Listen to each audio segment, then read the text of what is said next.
Welcome, everyone, to the most interesting meeting that's happening inside the Westminster bubble today.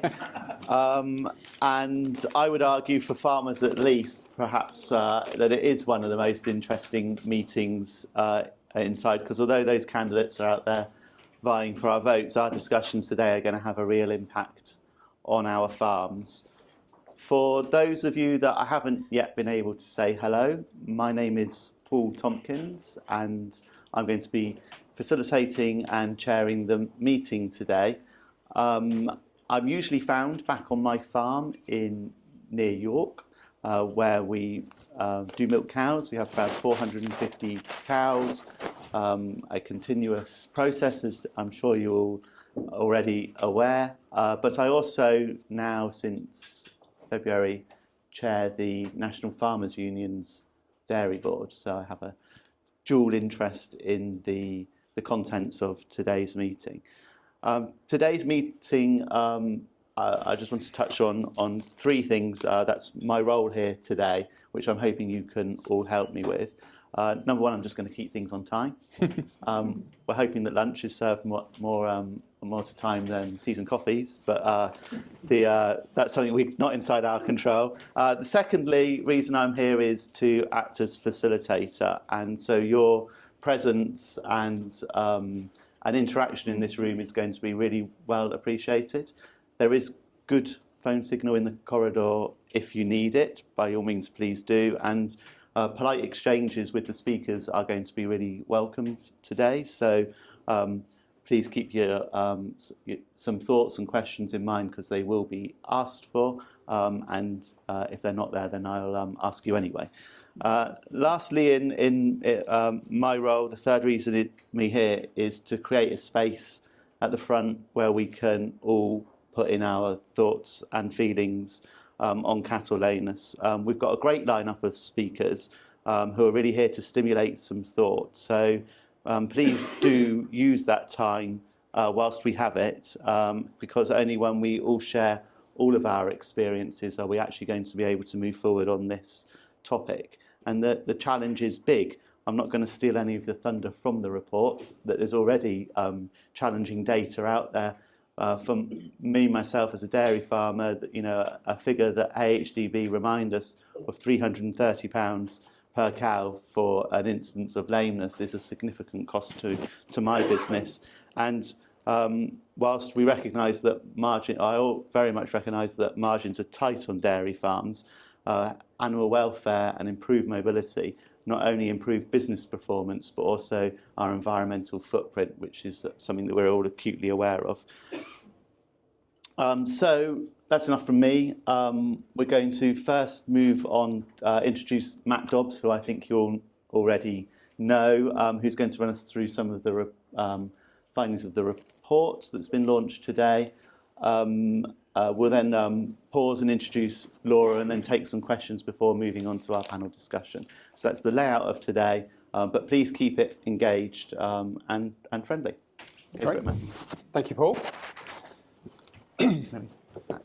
Well, good morning, everybody, ladies and gentlemen. Thank you for joining us today. We feel very privileged that many of you have made a long journey to get into London today to hear the outcome of the Stride survey and the inaugural Stride event. So thank you so much for giving up your valuable time. As a farm animal vet by background, and now, according to my children, a very old farm animal vet, having been now the wrong side of 50, I've spent my lifetime working with dairy farmers to try and help them address some of the challenges and problems that they encounter with their herds on a day-to-day basis. And I think when I look back at my time working with farmers and look at some of the challenges we've managed to address, many of them, I think, UK dairy farming can rightly be very, very proud of the progress we've made. I think in my lifetime we've seen a dramatic change in terms of the demographics of the industry, and particularly in terms of herd size and yields. And we've seen, for example, fertility. First of all, in my early career, take a little bit of a decrease in the industry, but now I think overall as an industry, we've worked really hard to improve that. Infectious disease now, we have many more solutions for controlling infectious disease in our dairy herds than we had when I graduated back in the last millennia. Milk quality is certainly far better now than it ever was. But one challenge that has remained consistent through that time has been around mobility and the impaired mobility, or lameness as we often call it, in our dairy herds. And why is that the case? It's not that farmers are blind to it, it's not that they're lazy, it just demonstrates what a challenge that is as a disease for us to try and engage and encounter. And so the STRIDE initiative came around because a number of people felt that there was an opportunity still to do more, to support the industry further in its efforts to help overcome this debilitating disease of dairy cows. And that simply is the remit of what STRIDE is trying to do. It's trying to build on some of the other excellent work that's already undertaken by some of our national bodies, the Register of Mobility Scorers, the Cattle Mobility Steering Group, and the wider industry have been fixed on helping farmers improve and reduce lameness and improve mobility over the last few decades. And this initiative is just to help support them further, maybe to bring a commercial impetus to help farmers understand the benefits of addressing mobility in their herds. And so what is the sort of the background, and that continuing challenge, I think, is demonstrated by some of the data that we can show here, where we can see the prevalence in lameness. I'm not entirely sure it did make a massive increase in sort of 2004, 2005, but I think that was where we saw a greater awareness and a greater adoption of mobility scoring, particularly driven by retailers at that time. But as you can see, it still stayed stubbornly high, and yet diseases such as mastitis or high cell counts in cows have managed to demonstrate a trend that is continually downwards. Now, many of us might argue that that trend downwards in, for example, managing cell counts on dairy farms has come around financial incentives, and where farmers have properly aligned financial incentives, they are able to demonstrate improvements in their herd. And I would say that lameness is probably, and impaired mobility is probably one that certainly some form of financial incentive may assist, but I think over and above that, it's a much more challenging disease to get on top of, simply than saying we're going to pay more if you can prove to us that your herds have excellent mobility. As Paul mentioned, we all know how much of a cost this is on the industry, how much the average case of lameness might cost us, but do all of the producers in the UK know that? And that when you extrapolate that on a herd basis, this still is a significant burden on the industry, and one that we feel really has the opportunity to do more about. So the background to STRIDE was that we are a not-for-profit with a number of partners or sponsors and a wider group of supporters. And many organisations have expressed an interest in helping this organisation to enhance and further highlight the issue of mobility in the UK dairy herd. The aim is to better understand what goes on farm. We certainly don't want to repeat some of the excellent research that's undertaken either through AHDB or through our universities that understand the costs or the prevalence of the disease, but more to look at the attitudes of the industry and producers towards that, and then help to energise them to realise that there is something they can do to help minimise poor mobility within their herds. This isn't an intractable problem that should just be left on the too difficult to do pile. This is something that, given the right circumstances, given the right support, bringing the right team together and making the right investments, really can be addressed for every farmer. And we know that because some of the great data that's already out there shows that the prevalence of lameness across UK dairy farms is very wide. Some farms managing prevalences of lameness in the low single digits, whereas other farms, the prevalence could be as high as 60 or 70%.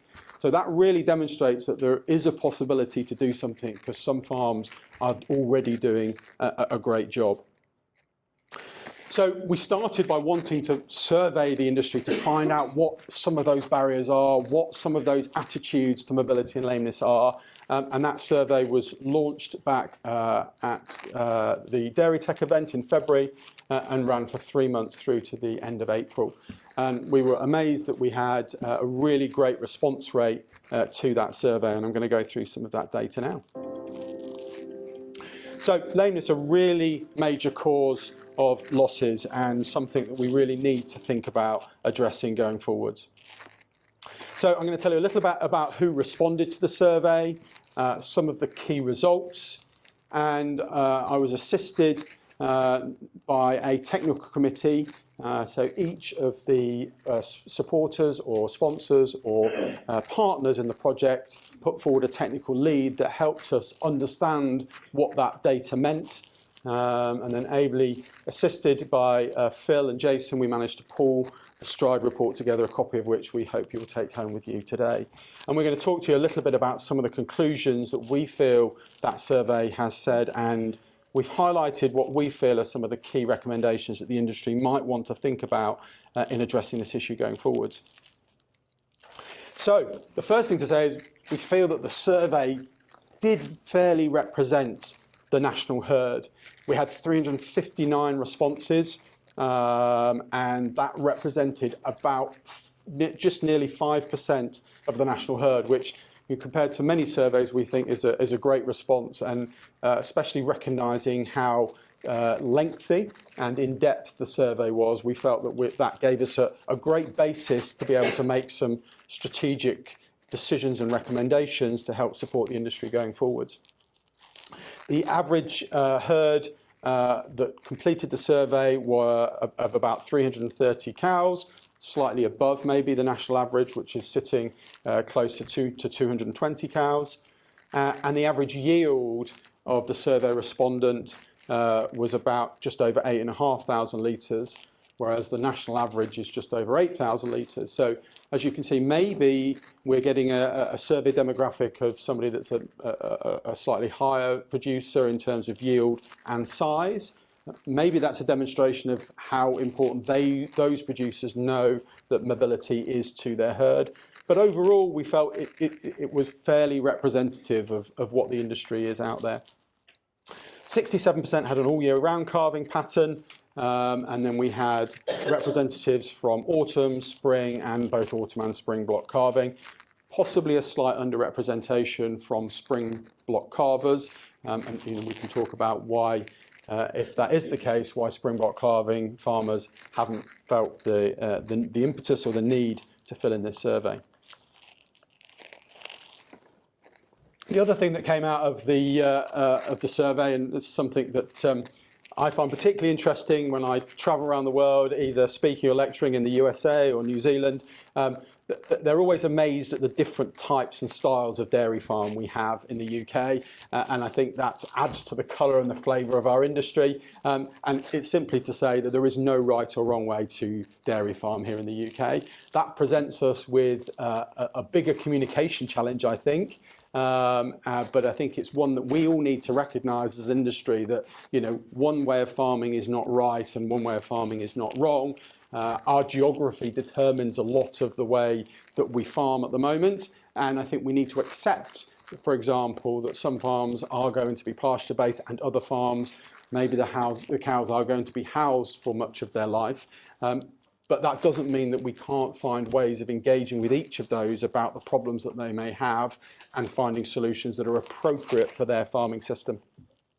In our survey, 61% grazed at some point, but nearly 20% weren't grazing at all, and we know the importance of foot health, both for the cows that are having to walk out to pasture, but also the importance of foot health in cows that are housed all year round because of the additional challenges they're exposed to in terms of slurry and concrete. And We also had a fair representation in terms of the type of milking systems. But I guess one thing to particularly highlight, if we'd have done this survey a few years ago, I don't think we'd have got 11% of respondents using robots. And while some of the predictions of the uptake of robots, I think, are a little bit optimistic, I do see that there's a genuine trend now to people moving to voluntary milking systems, as my US colleagues call it. And actually, that's a good point to raise at this juncture. When we're talking about this issue, I think language is very emotive, and we need to be very careful about what language we use. When I go to the US, they would be appalled if they thought that we might milk cows in robots because of the confusion that might give to the consumer, or that we keep cows in cubicles, which sound like they're confined. They would always say you've got a voluntary milking system, or you've got a free stall, a cow able to go and choose to lie down wherever it wants to lie down. So I think we need to, as much as I might be adverse to some of the new modern language that my children come up with, and I certainly don't want any more acronyms, I do think we need to think very, very carefully about the sort of language that we use within our industry. And we've worked really hard in this report, for example, to talk a lot about mobility, understanding the negative connotations if you immediately talk about lameness. So talking about mobility and the ways of improving mobility maybe can help us engage with a wider audience rather than thinking about the detrimental effect that using terms like lameness might have. What was really exciting and interesting for me, being an old-timer, is how interesting and wide the demographic was of people that engaged with this survey. I remember giving presentations 20 years ago when it said the average age of the farmer in the UK was 59 and the average age of the Scottish farmer was 69. We definitely seem to have a much younger generation coming through, certainly a younger generation that were willing to engage with this survey and to give us their respondents. They have different views as well. So as much as I rile sometimes against my kids' views, thinking surely that can't be right, we definitely saw a demographic age-related change in terms of the views of some of the respondents, which I'm going to go on to later. The way that more senior farmers think about the issue is often very different to the way some of our younger farmers do. And you can see some of the split there. We also saw a reasonable split in terms of the employee status of the person filling in the survey. Nearly 50% of them owned the farm. We probably, as you might expect, managed to engage with those actually milking the cows a little bit less well. But I would hazard to say that those are the important demographic that we want to try and engender some enthusiasm on this subject going forward. One of the key points that I want you to take home from today is the last point on here, which was who has the responsibility for foot health on the farm. And one reoccurring theme through our survey was that's very mixed. Many different people seem to be responsible for the issue, and sometimes that does not seem to be very well aligned in terms of the respondents. It's often not clear ultimately who is given that responsibility. And I would hazard to say that if we are able to define who is responsible for mobility and lameness on farm, we can then help to track it, and we can help to support that individual with whatever they need to help improve lameness on their individual farm. So nearly 1.5 responses per respondent in terms of who was responsible. So we've got maybe some delegated responsibility or maybe some confused responsibility also with some of our farms about who actually is responsible for addressing it. And I think the other thing that came clearly through the survey was the significance of the problem and whether it's being appropriately recognised. More than 3/4 of the respondents believed that poor mobility had either no or limited impact on their profitability. And that's despite some of the figures that Paul mentioned earlier about the average cost of a case, and we all know the national prevalence of the disease, and when you multiply one by the other you get to quite a large sum of money that it must be costing each of our dairy farms. And maybe there's a lesson for everybody that's involved in the industry to think about how realistic are we about making these numbers available and appropriate for the audience. I spent my life as a farm animal vet trying to persuade farmers on a cost benefit to adopt a new vaccination program or adopt a fertility program or take on this new dry cow therapy. And a number of farmers over my lifetime have said to me, if I accepted every cost benefit, Mr. Dobbs, that you've told me, I would be a multimillionaire by now. And so I think there can certainly be a certain amount of apathy within the industry when they get told what the cost of this might be. And so I would say that that is not the receiver's fault of that information. That's not the farmer's fault. That's the fault of those of us in the industry that are either generating or communicating that information to farmers. And we need to think about how we can make it seem more relevant to them. Because, you know, with more than 3/4 thinking there is little problem on their farms, and yet we know that there is, there's definitely an issue here. Definitely a relationship with milk yield from the survey. So those cows that were higher producing, those herds that are higher producing, seem to have noticed a problem with mobility more. I guess that's understandable. Alongside milk production, the production of agnexial structures like horn growth carries on. So, you know, if you produce more milk, you're going to produce more horn, and so that needs to be addressed in some way, and appropriate foot length and balance is a key part of making sure the cow is happy on its feet and legs. And as we mentioned earlier, there was a big difference in demographics around the age of the respondents and how they perceived lameness or poor mobility as an issue. With 50% or older of those aged 65 reporting it as a significant issue. Is that a lifetime of working with cows to recognise that it's an issue? Is that because they've realised that it's potentially a bigger problem now than it might have been than they were in their younger life? On the flip side, only 27% of under 25s recognised it was a significant issue.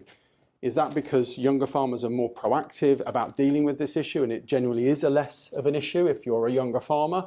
Or is that because they haven't recognised the importance of lameness and mobility in the plethora of everything else you've got to do as a young farmer in managing your herd and your farm?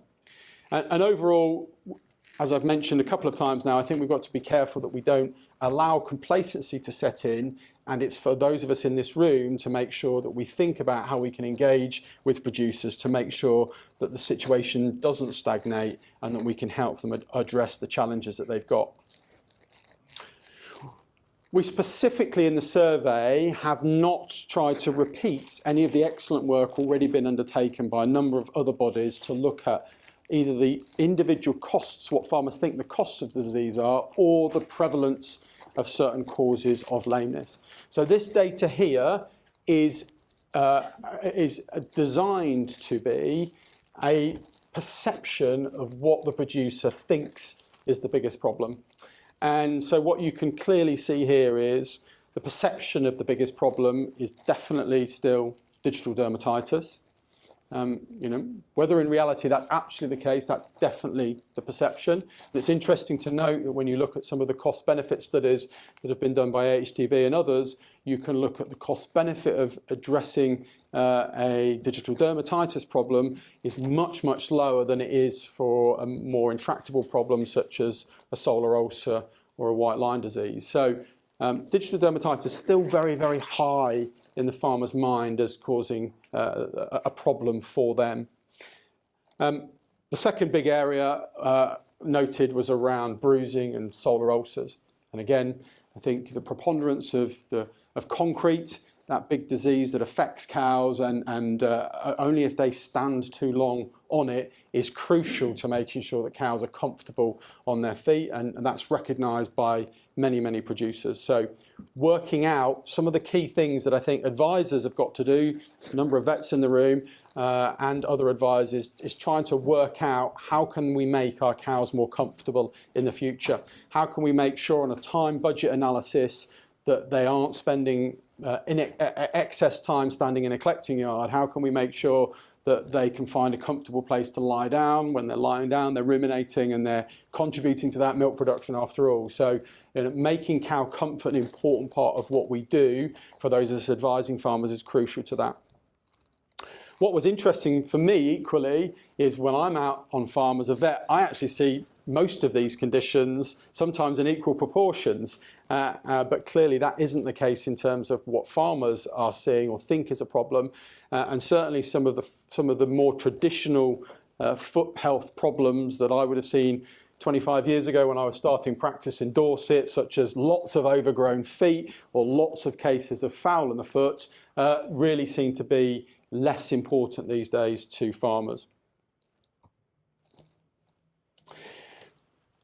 What was really encouraging is the growing team approach that the survey tended to demonstrate.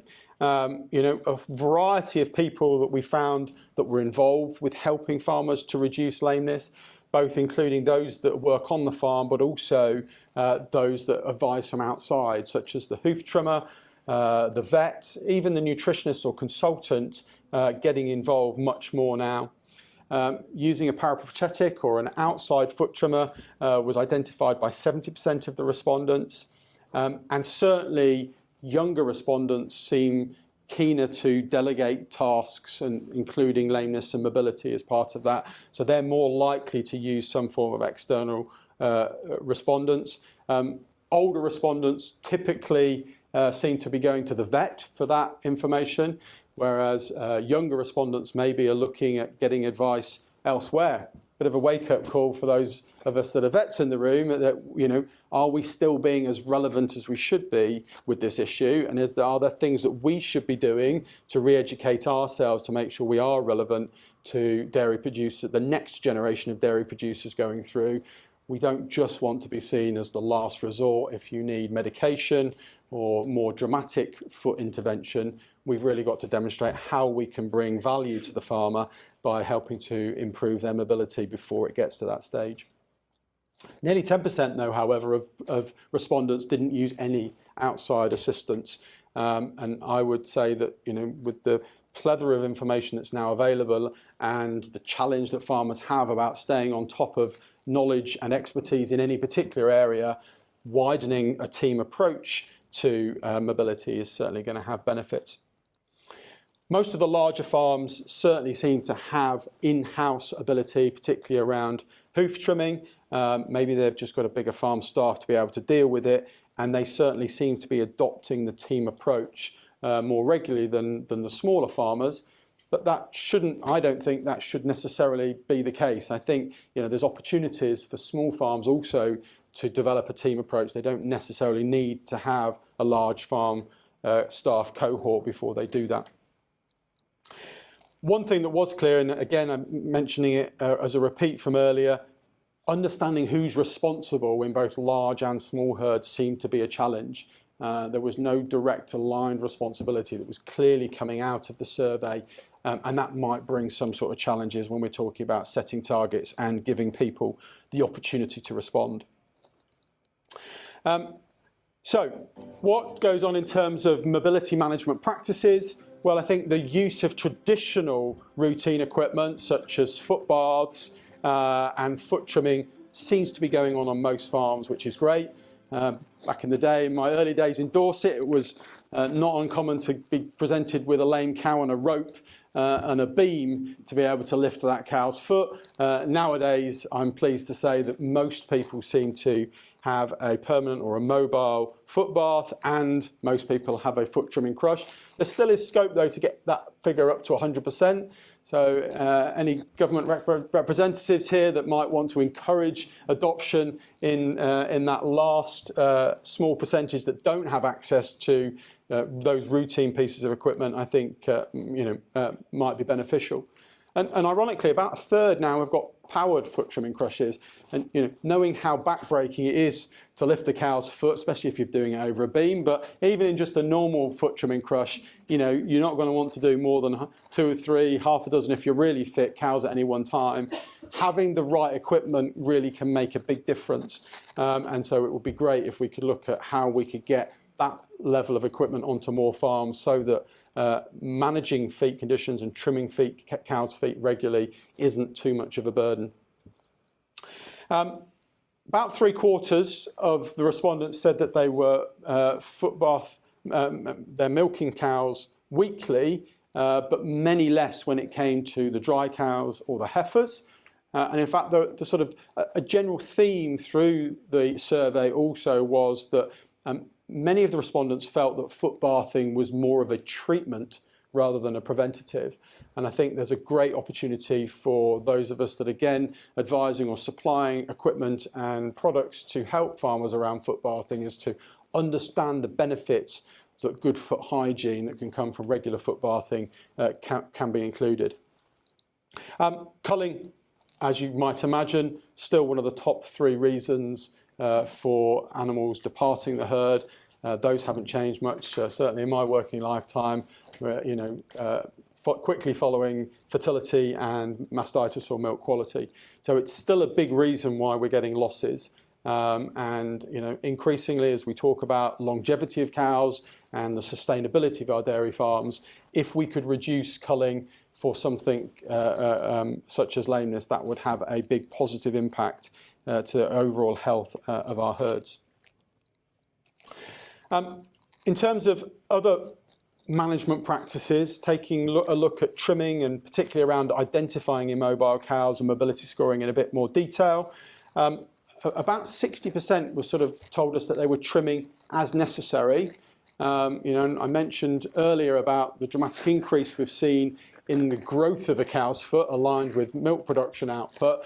I would probably hazard a guess that there's a greater need really for engaging with routine foot care and routine foot trimming, making sure the cow's toe length is the right, make sure it's balanced correctly, is an important part of any immobile cow, irrespective of whether the problem is associated with the foot.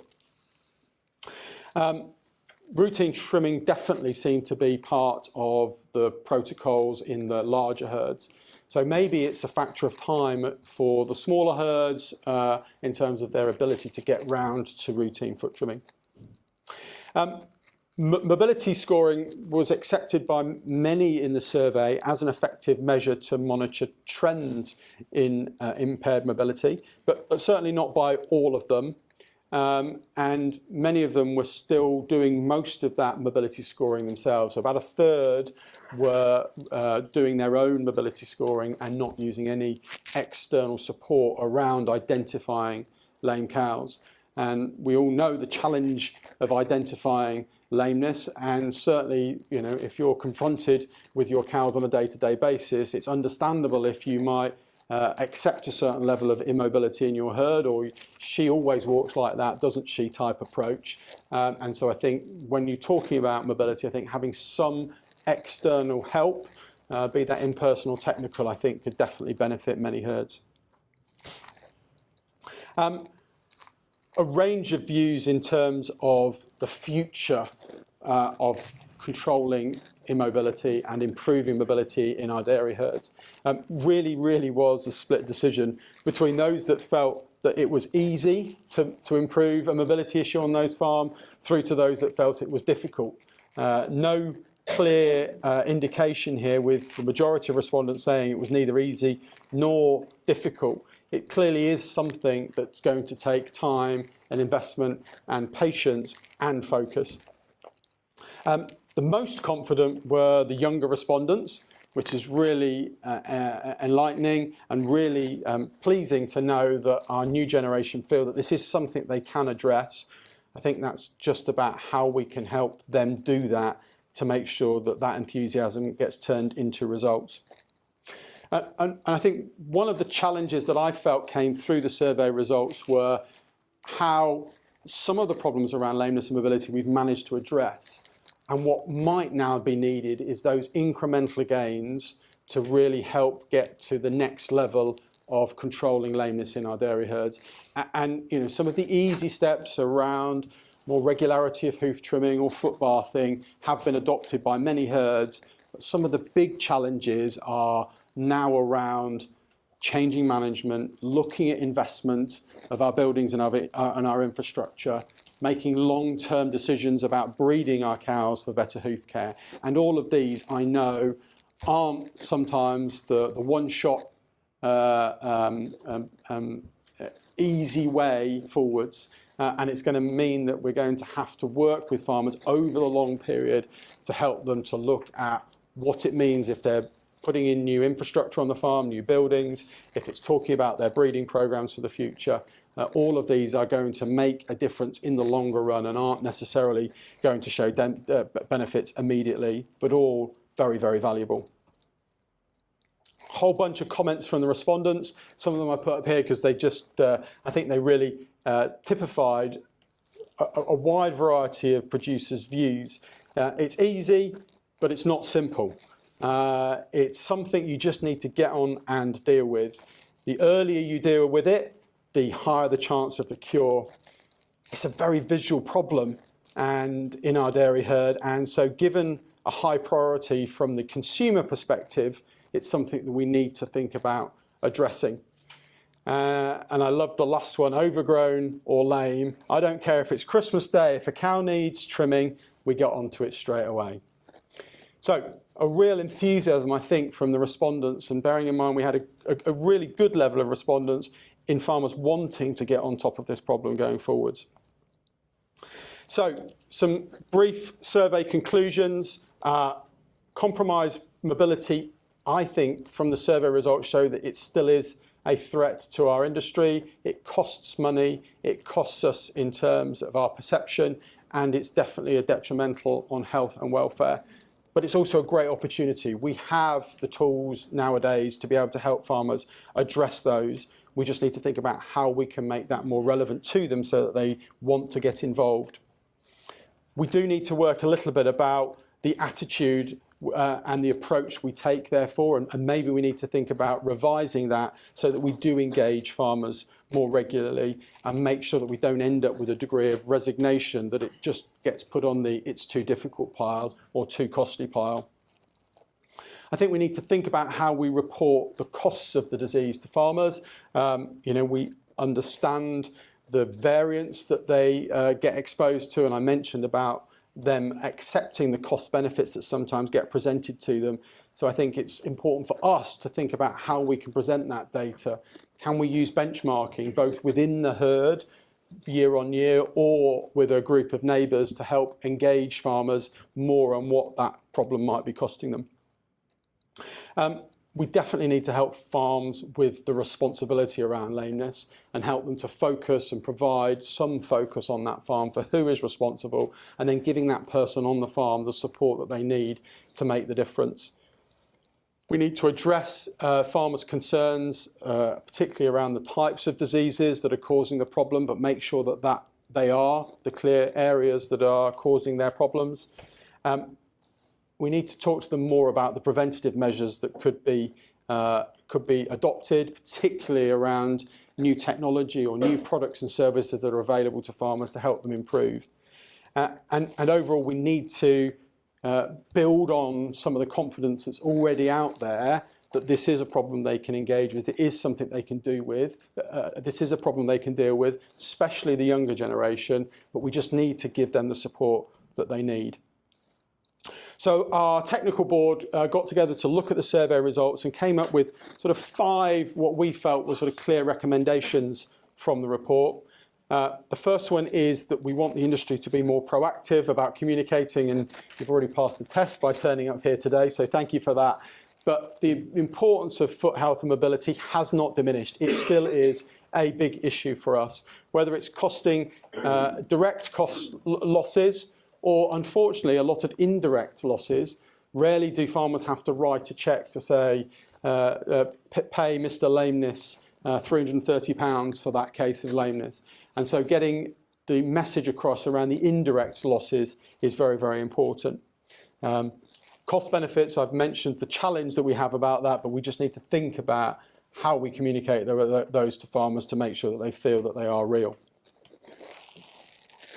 The second recommendation was around removing barriers for engagement. I mentioned that some farms feel that there is less of a problem, and we want to make sure that there isn't a barrier in the way that's stopping them to want to engage. That might be economic, them not understanding the cost benefits. That might be around how they engage. Do they know where to go to get new products, new services and advice? Have they got the wherewithal to bring a farm team together? And again, you know, anybody that's external to a farm, I think, needs to take the lead here, whether it's the hoof trimmer, the vet, the nutritionist, the consultant, whoever it is. That a lot of that responsibility needs to fall on them to bring that team together. Busy producers sometimes either don't have the time or the wherewithal to bring that team together, and I would really encourage those that support farms from the outside to take the initiative there. And the third area, I think, is around skills. I think you know, we need to think about how we can train people, whether it's around training more of them to do their own mobility scoring or training them to be better hoof trimmers. All of that needs to be more accessible. We need to think about the new ways that people learn. You know, that isn't necessarily dragging them off to a one-day course at a technical college. It might be a series of TikTok videos, because that's the sort of thing that they might engage with more regularly. So, you know, think about, and you only have to look at influencers such as the Hoof GP, about how engaged people want to get with lameness if we think about the new ways of talking to a new generation. The third sort of recommendation that we've come up with is to be clearer about allocating responsibilities. I mentioned a number of times now that the survey gave this impression that it was a little bit of a mixed bag in terms of whose responsibility it was and how that had been defined. And again, I think the industry can help farmers to help bring some condensation of that together so that we can identify who is best placed to help them reduce lameness on their farm, and then supporting that person through it. And that includes, for example, setting targets. This is not something that we can suddenly achieve overnight in terms of standing back and saying, yeah, lameness is sorted, no lameness on my farm. This is something that will need a long and sustained approach to be able to get the sorts of results that we're hoping to get. As part of that, we need to take a holistic approach to it, and I'm really pleased that we've got such a wide spectrum of people here today from different parts of the industry, because I think we've each got a different part to play, whether it's supporting and funding the initiative, or whether it's influencing producers, or whether as producers ourselves it's engaging ourselves, our team and our near neighbours on how they can get to reducing lameness in their herd. We need to help them consistently review the data. So much information available nowadays. Sometimes it's difficult to see the woods for the trees.